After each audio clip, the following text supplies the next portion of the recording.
Hi all. Today we are going to see how we can align this x-axis in this column chart. So if we can see this x-axis, we have business segment, region, country.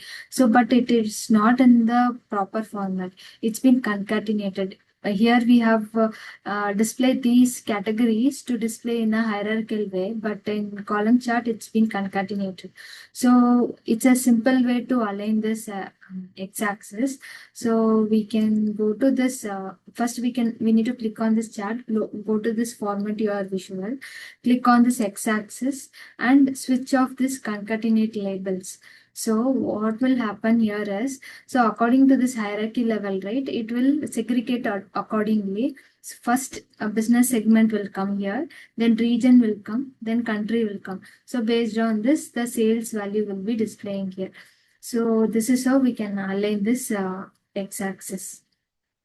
Thank you all.